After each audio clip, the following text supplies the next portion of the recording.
여러분은 하나님과 화해되었습니까? 여러분은 하나님과 화해되었으며 그 결과로 화목된 가운데 있습니까?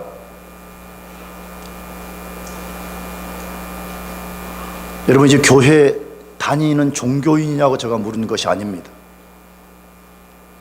여러분, 하나님과 화해되었으며 그 결과로서 하나님과 화목된 가운데 살고 있습니까? 그렇지 못한 사람은 하나님과 불화 가운데 있습니다. 정확히는 하나님과 원수 가운데 있습니다.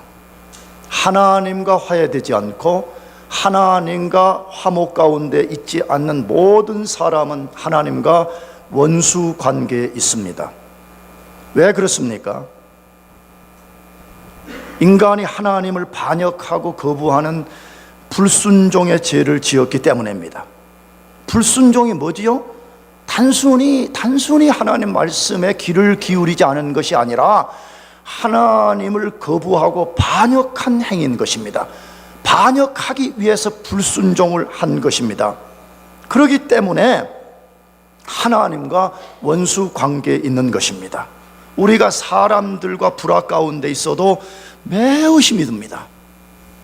저도 목회하다가 보면 물론 내 잘못에 의해서도 그런 경우가 있지만, 혹은 그런 거 관계없이 오해, 자기 이데올로기에 빠져가지고 나와 불화를 만들게 될 때 얼마나 어려움을 겪는지 모르면, 제가 물론 그 본인도 어려움을 겪겠죠. 그러나 저도 말은 안 하지만 얼마나 어려움을 겪는지 말로 다 표현할 수가 없습니다. 그렇다면 만일에 어떤 사람이 하나님과 불화 가운데 있다면 그 고통과 불행은 어떤 말로도 표현할 수 없는 것입니다. 아니, 정확하게 말하면 그 사람은 무엇이 불행인가, 무엇이 고통인가 자체를 이해하지 못하는 것입니다. 왜 그렇죠? 여러분, 영적으로 죽어버린 사람이 무엇으로 영적 고통과 영적 슬픔이 어떤 것인지를 알 수가 있겠습니까? 전혀 이해하지 못하는 것입니다. 그냥 인간적인 슬픔과 고통만을 경험하는 것입니다. 하나님과 불화 가운데 있음으로 오는 고통과 불행의 본질을 전혀 알 수가 없는 것입니다. 그러므로 그런 사람은 영적으로 죽은 상태에 살고 있는 것입니다. 그렇다면 어떻게 하나님과 화해가 가능합니까? 어떻게 우리가 하나님과 화해하고 화목한 가운데 거할 수가 있습니까? 성경은 아주 단순하고 단호하게 말씀합니다. 예수님을 자신의 구주로 믿어야 된다고 말씀합니다. 예수님을 자신의 무엇으로 믿으라고요? 구주로 믿으라고 말해. 내가 대학부는 자주 강조했지, 단순한 예수님 나의 구원자입니다, 그런 차원의 문제가 아니라 그랬죠. 그분은 나의 세이비어일 뿐만 아니라 그분이 나를 죄 가운데 구원해 주신 목적은 이제부터 그분이 나의 주인이 되는 것입니다. 그러므로 이제부터 나는 당신을 나의 주인 삼습니다 하는 것을 예수님을 자신의 구주로 믿는 것이라고 말씀드렸습니다. 왜 예수님을 구주로 믿어야만 하나님과 화목이 가능한 것입니까? 인간이 하나님께 죄를 범하여 하나님의 진노를 촉발시켰고 모든 인간은 그 진노 아래 있기 때문에 그런 것입니다. 복음을 이해하지 못하는 사람들이 하나님은 무조건 사랑이라고 말고 있어요. 당연히 하나님은 사랑이죠. 그건 하나님의 성품의 반쪽짜리만 알고 계시는 것이죠. 하나님은 사랑일 뿐만 아니라 하나님은 거룩한 분이십니다. 믿습니까? 그러므로 그 거룩을 인간이 깨뜨리게 될 때 하나님은 진노를 촉발하게 되고 진노의 결과로 인간에게 여지없이 공의의 심판을 쏟아붓게 되는 것입니다. 그래서 예수 밖에 사는 인생, 하나님과 화목이 되지 않은 인간은 현재 하나님의 진노 아래 놓여 있는 것입니다. 그런데 그 하나님의 진노를 잠재우기 위해서는 반드시 화목 제물이 필요한 것입니다. 그래서 구약 성경을 읽어보게 되면 특히 레위기서에 수많은 제사 이야기를 다루면서 그 5대 제사 중에 하나가 화목제라는 제사가 있어요. 뭘 그걸 보여주는 것이죠? 진짜 앞으로 하나님과 인간 사이를 완전하게 화목시키는 진짜 화목제물이 올 것이라는 걸 그림으로 보여준 거잖아요. 그분이 바로 예수 그리스도이신 것입니다. 그러므로 하나님께서 세우신 화목 제물인 예수 그리스도를 믿지 않는 사람은 절대로 하나님과 화해될 수 없고 하나님 앞에서 화목될 수가 없습니다. 왜? 하나님의 진노를 잠재워야 되는데 하나님의 진노를 잠재우는 유일한 길은 예수 그리스도밖에 없기 때문에 그렇습니다. 그런데 놀라운 일은 죄의 피해자인 하나님이 무슨 피해자라고요? 죄의 피해자라는 거예요. 인간이 반역의 칼끝을 하나님의 턱 밑에 들여댐으로 해서 하나님이 죄의 피해자가 된 것입니다. 그렇다면 통상 화목을 만들려면 인간 세계에서는 가해자가 피해자에게 화해를 요청해야 됩니다. 그런데 성경은 말씀합니다. 피해자인 하나님이 자신의 아들인 예수님을 자신과 인간 사이에 화목제물로 세웠다고 말씀해. 여러분, 이게 우리가 다 이해할 수 없는 복음의 신비인 거예요. 여러분이 복음을 다 안다고요? 교회 다니면 예수 믿으면 구원받는다고, 예수 믿으면 천국 간다고, 여러분 그런 아주 낮은, 아주 좁은 복음을 알고 내가 다 안다고요? 여러분 이 신비를 이해할 수 있겠습니까? 피해자인 하나님께서 인간과 화목되기 위해서 하나님 자신의 고귀한 아들을 화목제물로 세우셨다는 게 우리가 세워달라고 간청한 것이 아니에요. 하나님이 그 화목제물을 세우셨다고 말씀해요. 대표적인 구절이 로마서 3장 25절입니다. 이 예수를 하나님이, 이 예수를 누가요? 주어가 누구예요? 이 예수를 누가 했어요? 하나님이 그의 피로 인하여 믿음으로 말미암는 화목제물로 세우셨으니 이는 하나님께서 길이 참으시는 중에 전에 지은 죄를 간과하심으로 자기의 의로우심을 나타내려 하심이니라고 되어 있습니다. 이 예수를 누가 화목제물로 세웠다고 말씀해요? 하나님이 화목제물로 세웠다고 말씀하고 있습니다. 그분이 이 세상에 오셔서 십자가에서 죽으심과 부활을 통해서 하나님과 우리의 화목제물이 되어 주셨습니다. 그분이 화목제물이 되시면서 하나님과 우리를 화목케 하는 길을 만들어 주신 것입니다. 예수님만이 하나님과 화목하는 유일한 길입니다. 예수님만이 우리가 하나님께 이룰 수 있는 유일한 길입니다. 믿습니까? 자꾸 거짓된 복음, 종교다원주의, 포스트 모더니즘 속에 살고 있는 이 시대 사람들이 예수님 외에도 하나님께 이룰 수 있는 길이 있다고 가르치고 그것에 귀를 기울이고 교회는 너무 교조적이야, 교회는 너무 배타적이야, 그런 썩어 빠진 정신. 왜 내가 썩어 빠진 정신이라고 말하냐 그러면 그게 과격한 말이죠. 아니 성도들 보고 썩어 빠진 정신이다, 교회 예배 들어온 사람들 보고 썩어 빠진 정신이다, 세상 사람들 당신은 썩어 빠진 정신을 갖고 삽니다, 그렇게 말하면 이건 고발감이에요. 고발감. 근데 왜 이렇게 말씀하는 거예요? 만약에 어떤 사람이 그걸 가르치고 어떤 사람이 그걸 받아들이고 산다면 그 사람의 운명은 지옥입니다. 아니 한 인간을, 고귀한 인간을 거짓된 가르침을 통해 가지고 지옥에 떨어지는 것보다 나쁜 일이 어디에 있어요? 그게 썩어 빠진 일이 아니고 무슨 일이에요? 그것처럼 인생을 사기치는 게 어디에 있어요? 예수님만이 하나님께 이룰 수 있는 유일한 화목의 길인 것입니다. 그러므로 누구든지 예수님을 자신의 구주로 믿으면 하나님과 화해되고 화목해 되는 것입니다. 그러나 화목제물인 예수님을 거부하면 하나님의 진노 아래에서 여전히 하나님과 불화 가운데 있게 되고 화해된 인생들이 받을 수 있는 하나님의 복들을 얻을 수가 없는 것입니다. 그렇다면 나는 여러분 다시 물어요. 여러분은 예수님을 믿고 하나님과 화목 가운데 있습니까? 아니 모태신앙이다, 나 어렸을 때부터 교회 다녔습니다, 나 대학부의 멤버입니다, 해빈했습니다, 내가 그런 것을 지금 묻고 있는 것이 아니에요. 여러분은 정말 하나님과 화해가 되어서 하나님과 화목 가운데 있냐고 물은 것입니다. 그렇다면 하나님과 화해된 사람은 어떤 복들을 받습니까? 왜 하나님은 우리가 예수를 통해서 하나님 자신과 화목해지기를 그토록 원하시는 거예요. 하나님이 자기 자신과 화목된 인생들에게 주시는 하나님의 복들이 있기 때문에 그래요. 그러면 화목된 인간이 하나님께 무슨 복을 받냐는 것이에요. 우리가 그것을 알려면 오늘 본문에 나타나는 요셉의 형제들이 요셉과 화해한 후에 요셉으로부터 얻은 복들이 무엇인가를 잘 살펴보는 것이 필요해요. 요셉의 형제들은 요셉과 화해를 했습니다. 그 다음에 요셉으로부터 놀라운 것들을 받았다라고 소개되어 있습니다.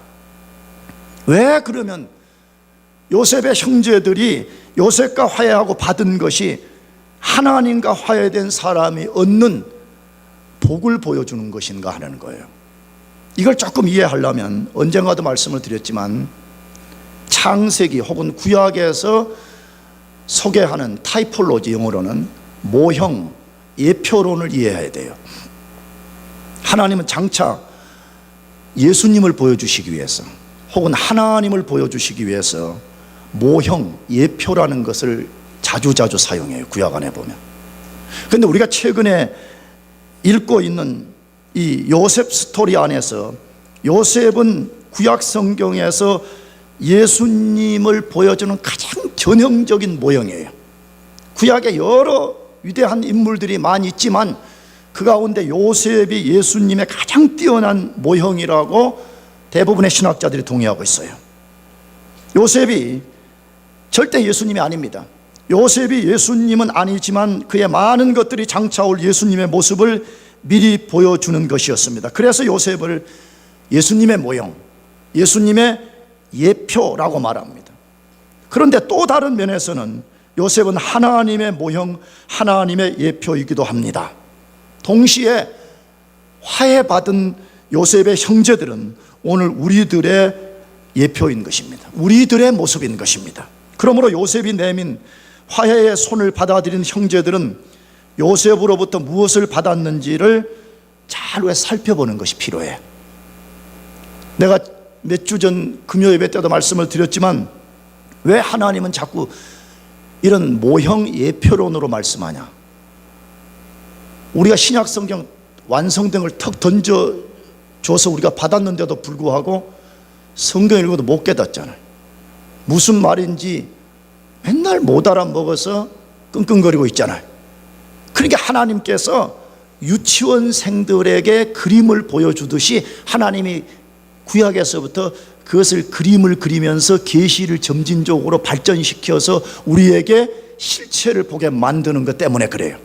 그러므로 요셉이 내민 화해의 손길을 형제들이 받아들였을 때 그 형제들이 요셉으로부터 뭐 받았는가, 이것을 잘 살펴보면 이것이 하나님과 화해된 사람들이 받는 하나님의 복이라는 거예요. 그렇다면 하나님과 화해된 사람들은 무슨 복을 받는다고 소개하고 있어요? 첫 번째, 하나님이 새로운 삶을 시작할 수 있게 해주십니다. 하나님이 새로운 시작, 그 인생의 진짜 새로운 삶을 시작할 수 있도록 해주신다고 말씀하고 있어요. 새 시작, 진짜 인생이 새로운 시작, 새로운 삶을 살아볼 수 있게 해주신다고 말씀해요.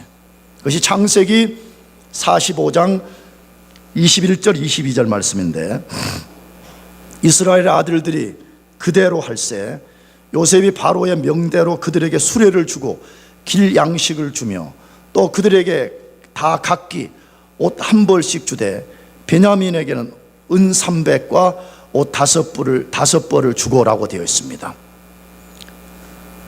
요셉이 형제들과 화목해 한 후에 그들에게 무엇을 해 주었는지를 소개하고 있습니다. 그들이 가나안으로 돌아가고 그 땅에 있는 가족들을 애굽으로 데려오는 데 필요한 모든 것을 지금 공급해 줬다는 걸 소개하고 있어요. 그런데 눈여겨볼 것이 있습니다. 그들 모두에게 옷을 주었더라라고 되어 있습니다. 그들 모두에게 뭘 주었다고요? 옷을 주었더라고 이렇게 되어 있습니다. 그런데 그 더 독특한 것은 베냐민에게는 은 300과 옷 5벌을 주었다라고 되어 있어요. 왜 그랬겠어요? 당연하죠. 용서한 것과 자기가 더 사랑하는 건 다른 것입니다. 용서했지만 베냐민은 어머니와 같은 동생이기 때문에 더 사랑했기 때문에 그에게 더 많은 것을 주었다라고 되어 있습니다.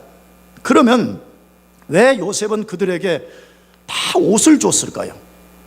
아주 단순하게는 그런 것이, 고대 당시에는 옷이 절대 부족한 사회였잖아요. 옷이 절대 부족한 사회였어요.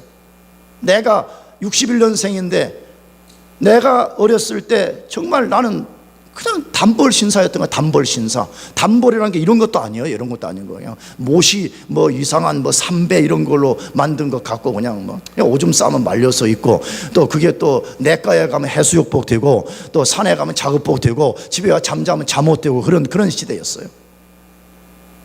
그러니까 지금으로부터 수천 년 전이니까 얼마나 옷이 부족해. 절대 옷이 부족했어요. 또 생각해 보세요. 무슨 옆 동네 양식을 구하러 간 것도 아니고 가나안 땅에서 애굽 땅까지 양식을 얻으러 왔으니까 그 옷 한 벌 가지고 온 형제들이 얼마나 초라했겠어요. 그래서 새 옷으로 갈아입으라고 준 것이지요. 그러나 항상 성경을 주목해야 돼요. 다시 시작합시다. 옷을 왜 줬냐? 당연한 것이죠. 얼마나 그 곡식 얻으러 와가지고 깨자자하겠어요. 그래서 새 옷을 갈아입고 가나안 땅으로 돌아가라고 한 거예요. 그러나 성경은 만일에 그런 의도로 썼다면 성경은 쓰지 않았을 거예요. 생각해 보세요. 성경이라는 것이 얼마나 많은 스토리를 압축을 시켜서 쓴 성경인데 그런 거 안 써도 되잖아요. 그냥 곡식 얻어서 가나안 땅에 돌아갔더라 이렇게 뛰어넘어도 되잖아요. 왜 그런데 옷 나누어준 이야기를 그게 자세하게 기록했겠는가 하는 것이에요. 옷은 그런 단순한 의미를 훨씬 뛰어넘는 의미를 갖고 있다는 거예요. 그것이 무엇이죠? 새로운 삶을 시작하라는 것이에요.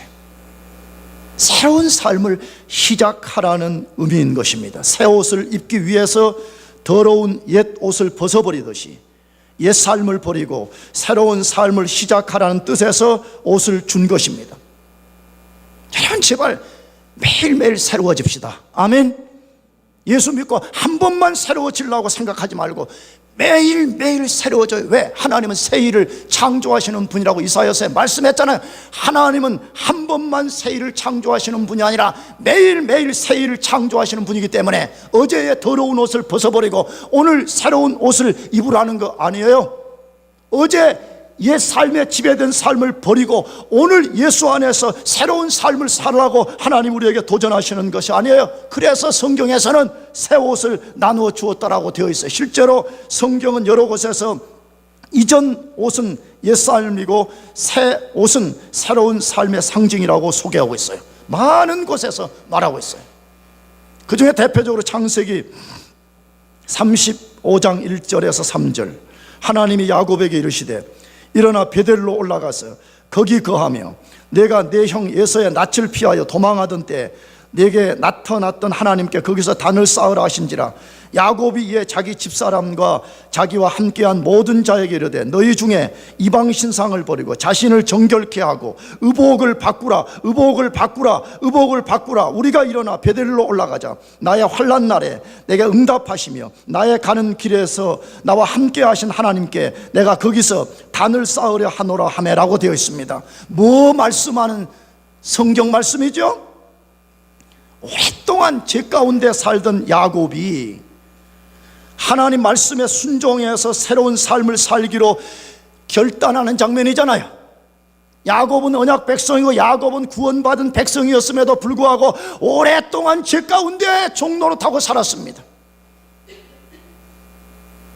인생의 최대의 위기를 만났었죠. 죄 가운데 살다가 위기를 만난 거예요. 자기 딸 디나가 세겜에게 강간을 당하는 언약 백성 최고의 치욕을 당하고 인생이 위기에 빠져서 벌벌 떨고 있어. 그때 하나님이 찾아오셔서 불쌍하게 여기신 거예요. 야곱아, 너가 원래 나를 만나고 나와 커버넌트를 맺었던 베델로 올라가서 거기서 단 쌓고 살아, 예배하고 살라는 거예요. 여러분, 예배하는 백성들이 되기를 축복합니다. 하나님 왜 우리를 창조하셨어요? 이사야서 61장에 하나님 왜 우리를 구속했다고 말씀해요. 내가 내 백성을 창조하고 구속한 것은 찬양을 부르기 위함이고 하나님을 예배하기 위함이라고 말씀하잖아요. 어떻게 하면 예배 안 드릴 것인가? 어떻게 하면 하나님 앞에 나가서 단 쌓는가 안 할 것인가? 그러니까 인생이 야곱처럼 위기를 만나는 것이에요.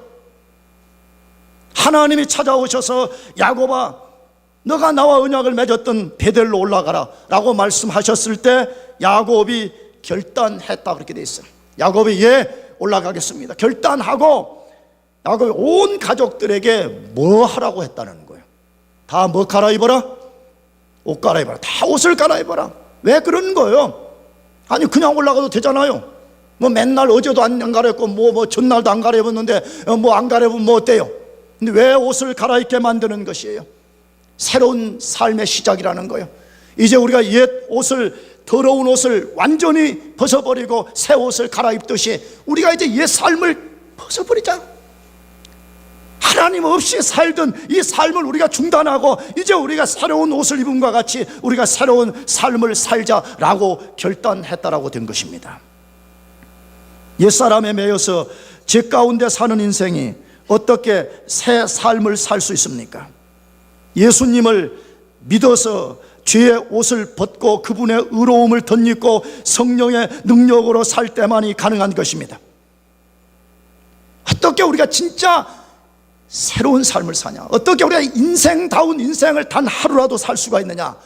그것은 예수님을 자신의 구주로 믿고 그분의 의로움을 덧입고 그분의 성령의 능력으로 살 때만이 가능한 것입니다. 그러기 전에는 아무도 존재의 옷을 바꿀 수 없고 죄를 이길 수 없고 이전과 다른 새 삶을 살 수가 없습니다. 사실입니다.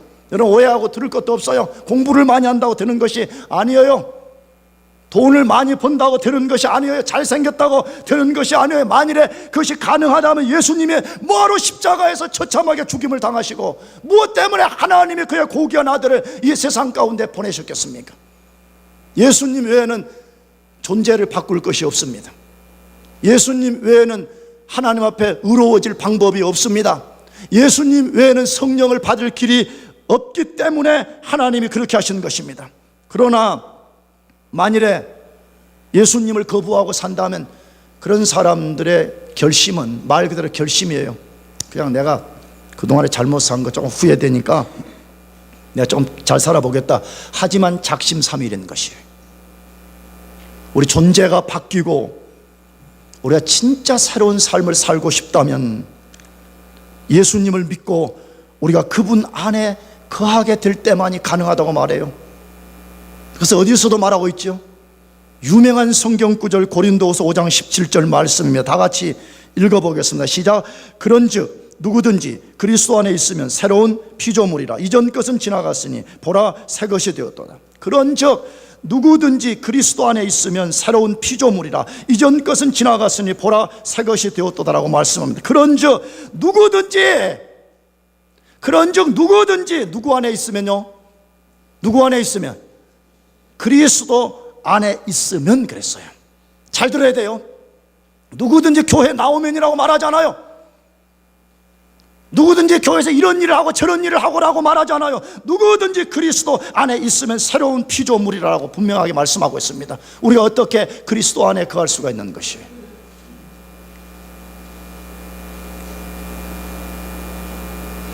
우리 예수님을 자신의 구주로 믿을 때에 성령이 신비하게 우리 속에 들어오셔서 우리를 그리스도와 연합을 시켜서 우리가 그리스도 안에 있고 그리스도가 우리 안에 거하게 만들어 주십니다. 그러므로 혹시 이 가운데서 예수님을 자신의 구주로 믿지 않고 계시는 분이 있다면 여러분 이 시간 예수님을 겸손히 믿으시길 바랍니다. 단순히 지적 동의를 하라는 것이 아니에요. 단순한 지적 동의가 아니에요. 예수를 믿는다는 것은 내가 단순히 지식적으로 동의하는 것을 훨씬 넘어서 아까도 말씀드렸지만 예수님을 자신의 주인으로 삼는 거예요. 이제부터 주인을 바꾼 거예요. 지금까지는 내가 주인으로 살았지만 이제부터는 내가 내 삶의 주인이 아니고 십자가에 죽으시고 부활하신 그분이 나의 주인이라는 것을 인정하고 실제적으로 그분의 통치를 받고 사는 것입니다. 그렇게 하는 사람은 누구든지 지긋지긋한 옛 삶을 벗고 이전에 경험하지 못한 새로운 삶을 살게 되는 것입니다. 정말입니다. 여러분 중에서도 많은 분들이 그것을 경험하고 살겠지만 저는 그것을 너무 분명하게 경험한 사람이기 때문에 저는 세상의 모든 것을 나에게 다 줘도 저는 예수 믿는 것과 플러스 이 목사의 길을 가는 걸 전 절대로 바꾸지 않습니다. 왜? 저는 비포와 애프터가 너무 분명했었고 과거에 예수님 모르고 살았을 때 그 전부인 줄 알고 살았던 그때가 이후에 예수 믿고 나서 봤을 때 그것은 정말 바보 멍충이 천하 버러지 같은 사는 것임을 알았기 때문에 예수 안에 사는 생명, 예수 안에 사는 인생의 새로운 것이 얼마나 고귀하고 큰 것인지를 알기 때문에 저는 절대로 바꾸지 않습니다. 누구든지 그렇게 살 수가 있습니다. 그런즉 누구든지 그리스도 안에 있으면 새로운 피조물이라 이전 것은 지나갔으니 보라 새 것이 되었다고 말씀하고 있잖아요. 여러분 정말 지긋지긋하잖아요. 죄의 종노릇하고 마귀의 종노릇하고 옛 삶에서 썩은 가치관을 갖고 사는 게 지긋지긋하지 않아요? 예수님을 진짜 여러분의 구주로 믿으시고 예수 안에서 새로운 삶을 시작하기를 축복합니다. 두 번째로 하나님과 화해해서 화목 가운데 있으면 어떠한 복들을 받는가 하는 것이에요. 하나님이 우리 삶의 필요를 풍성하게 채워주십니다. 하나님이 우리 삶의 필요를 풍성하게 채워주십니다. 내가 언젠가도 창세기를 강의할 때 말씀을 드렸지만 이 단어가 중요해. 하나님이 우리 삶에 무엇을 채우신다고요? 필요를 채워요. 욕심을 채우지 않아요. 오늘 너무 많은 그리스도인들이 복음을 이해하지 못해서 욕심을 비전이라고 말하고 욕심을 붙잡는 게 하나님의 뜻이라고 말하는 사람이 얼마나 많은지 몰라요. 하나님 우리 욕심을 채우시는 왕이 아니에요. 하나님 우리 필요를 채우시는 왕이에요. 믿습니까? 하나님 우리 삶에 무엇이 필요한가를 매우 잘 아시고 하나님은 그 삶의 필요를 반드시 풍성하게 채워주시는 분이라고 말씀해. 어디에서? 창세기 45장 23절 24절 말씀에 그가 또 이와 같이 그 아비에게 보내되 순하기 열필에 애굽의 아름다운 물품을 실리고 암나기 열필에는 아비에게 길에서 공개할 곡식과 떡과 양식을 실리고 이에 형들을 돌려보내며 그들에게 이르되 당신들은 노중에서 다투지 말라 하였더라라고 되어 있습니다. 요셉이 형제들과 화해한 후에 계속해서 그들에게 무엇을 해 주었는지를 소개하는 말씀입니다. 아버지에게 보낼 엄청난 양식을 형제들의 손에 들려주었습니다. 우리가 알듯이 요셉은 아버지가 애굽으로 내려오는데 필요한 양식만 준 것이 아니었습니다. 다시 말하면 아버지에게 필요한 것만 손에 들려준 것이 아니었습니다. 앞에서 읽었던 21절 22절만 봐도 형제들이 가나안을 오고 가는 동안에 필요한 양식을 넘치게 그 형제들 손에 들려줬어요. 형제들 당신들이 이 양식이 필요합니다 하고 형제들 손에 넘치게 지어줬습니다. 그것을 길양식이라 그렇게 표현했어요. 당신들이 먼 길을 오고 갈 때 곡식이 떨어지면 당신들 길에서 죽습니다. 그래서 길양식 플러스 더 많은 것을 형제들의 손에 지어줬습니다. 그것뿐만이 아니라 요셉은 형제들과 화해하기 전에도 형제들이 돈을 지불하고 산 곡식보다 훨씬 많은 곡식을 그들에게 안겨주었더라고 이미 우리가 읽었어요. 100달러 주면 100달러치만 준 것이 아니라 요셉이 200달러, 300달러치를 요즘 말로 하면 손에 쥐어주었다고 되어 있습니다. 화해한 후에는 화해 전과 비교할 수 없는 많은 것들로 채워주었습니다. 그 가운데 다시 주목할 것이 무엇이라고요? 돈이에요. 옷과 뭐라고요? 돈이에요. 왜 이 옷과 돈에 우리가 주목해야 되죠? 요셉을 팔기 전에 그가 입고 있던 채색 옷을 형제들이 완전히 벗긴 후에 그를 구덩이에 던졌다가 팔아버렸습니다. 근데 요셉이 지금 무슨 일 하고 있어요? 형제들이 했던 일에 반대를 하고 있죠. 자기의 옷을 벗겨내서 처참하게 자기를 던져버린 그 형들에게 새 옷을 입혀주었더라, 그렇게 되어 있습니다. 여러분, 이것이 예수님의 모습이에요. 이게 하나님의 모습이에요. 하나님이 어떤 분인지를 모르고 하나님의 이름을 욕되게 하고 말해요. 하나님의 턱 밑에다가 반역의 칼끝을 들여댔던 우리들 말이에요. 공의의 심판을 받아서 지옥에 떨어져 마땅한 존재들에게 하나님께서 우리의 더러운 옷을 완전히 벗겨내시고 고귀한 예수 그리스도의 새 옷을 입혀주시는 것입니다. 나가서 형제들은 은 20개의 요셉을 팔았습니다. 그러나 요셉은 베냐민에게 그것의 15배가 되는 300개의 은을 손에 쥐어줬더라, 그렇게 되어 있습니다. 어떻게 요셉을 판악한 자들이 요셉으로부터 이런 은혜를 입을 수 있었습니까? 도저히 인간 논리로도 말도 안 되는 거잖아요. 어떻게 동생을 잔인하게 팔아버림, 죽인 거나 마찬가지예요. 근데 그런 악당들이 어떻게 요셉으로부터 이런 은혜를 입을 수 있었습니까? 요셉이 내민 화해의 손길을 받아들였기 때문입니다. 만일에 형제들이 요셉이 내민 화해의 손길을 받아들이지 않았다면 그들은 요셉의 손에 죽을 수 있었고 요셉이 베푸는 상상할 수 없는 복들을 누릴 수 없었을 것입니다.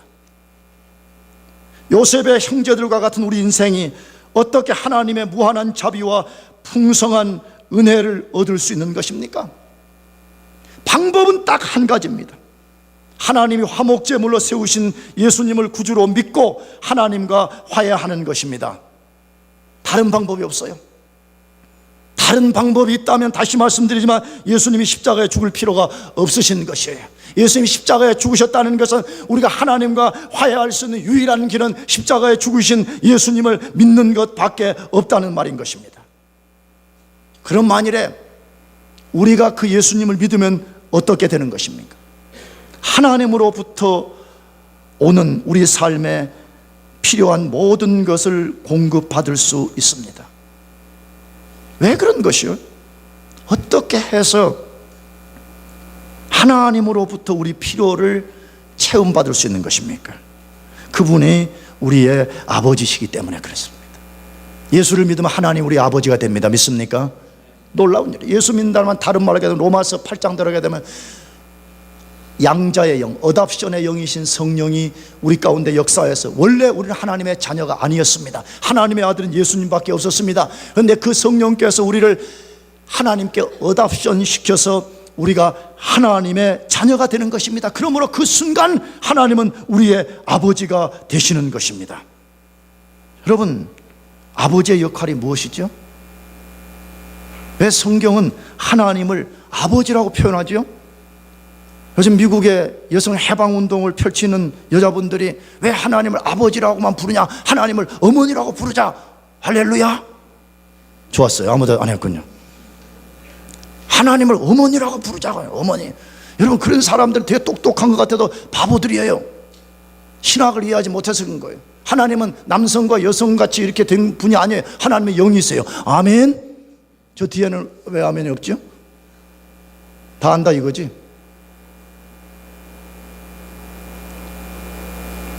왜 하나님을 어머니라고 부르지 않고 왜 아버지라 그러는 거예요? 그건 하나님이 남자이기 때문에 그런 거 아니에요. 하나님 남자다 그런 말 아니에요. 인간이 사용하는 인간 언어를 채택해 와서 하나님이 어떤 분인가를 소개하려는 거잖아요. 그렇다면 인간들의 아버지가 무슨 노릇하죠? 정상적인 아버지는 당연히 자녀를 돌봐주고 자녀의 필요를 채워주고 자녀의 미래를 염려하고 그 자녀가 성장할 때까지 함께 걸어가지고 하는 것이 세상의 아버지의 역할 아니에요? 육신의 아버지도 자기 자녀들에게 그 일들을 한다고 우리가 너무나 잘 알고 있잖아요. 여러분들이 장가 가려는 이유가 어디에 있어요? 여자 손 한번 잡아보려고? 그러면 안 되지. 나는 앞으로 건강한 아버지 노릇하겠다, 이것 갖고 해야지. 그렇다면 하늘 아버지께서 왜 우리의 니들을 채워주지 않겠어요?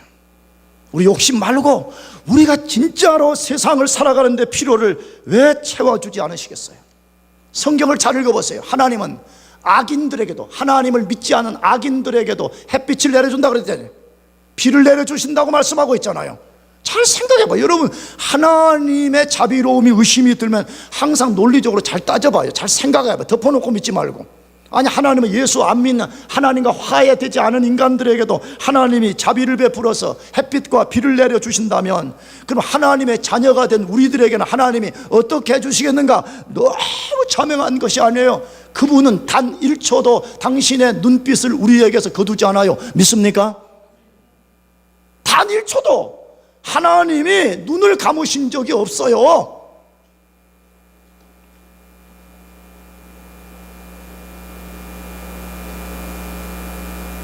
그렇다면 하나님이 우리 필요가 무엇인가를 너무 정확하게 알고 계시는 거예요.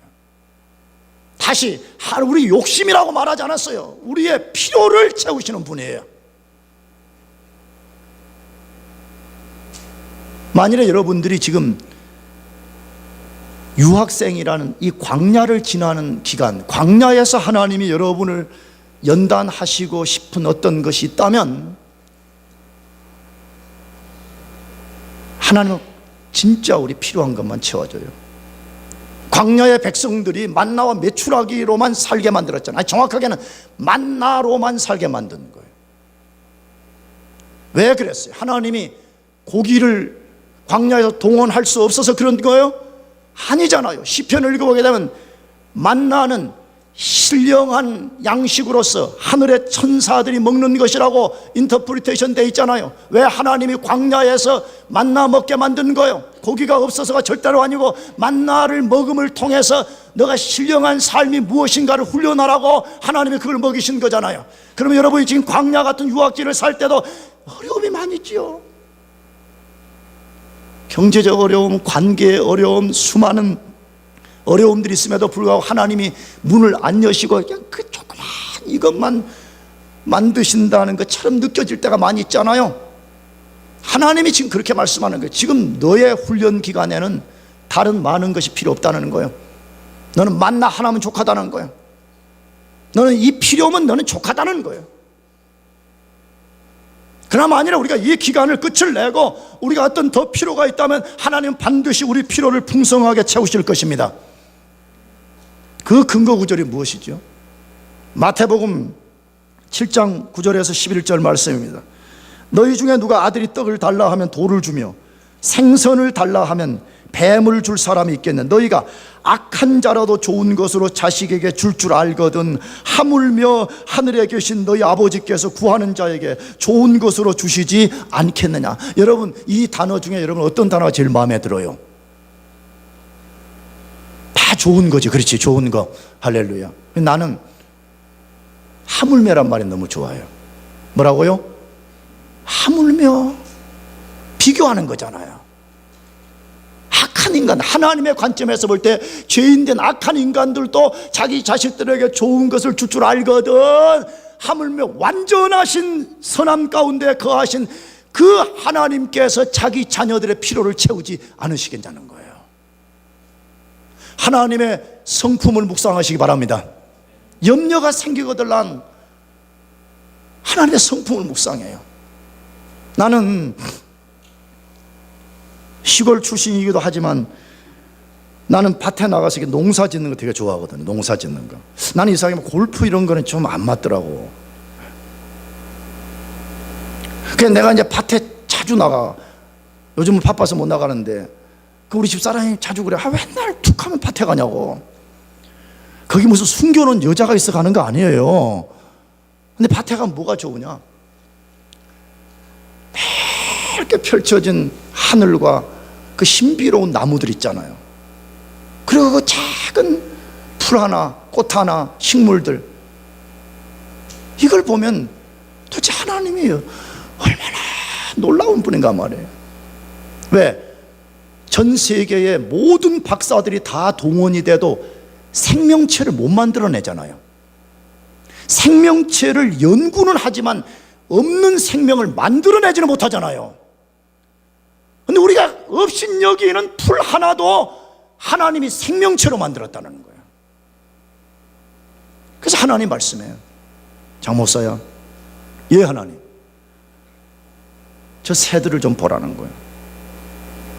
새들이 너처럼 뭐 먹을까 염려하는 거 봤냐? 이 풀들과 꽃들이 내일 무엇 먹을까 염려하는 거 봤냐? 그럼 내가 뭐라고 해야 되죠? 아닙니다 이렇게 말해, 속으로. 물론 그저 크게 하면 남들이 미쳤다 그러겠지. 아닙니다, 아닙니다, 아닙니다. 그럼 뭐 하죠? 엄청난 설교의 은혜를 받고 오는 거예요. 염려하지 말아야지. 내가 그래도 저 새보다는 낫지. 내가 저기 있는 이름 없는 들꽃보다는 내가 훨씬 더 하나님 앞에 위대한 존재이기 때문에 하나님이 나의 필요를 채우실 것을 내가 믿습니다.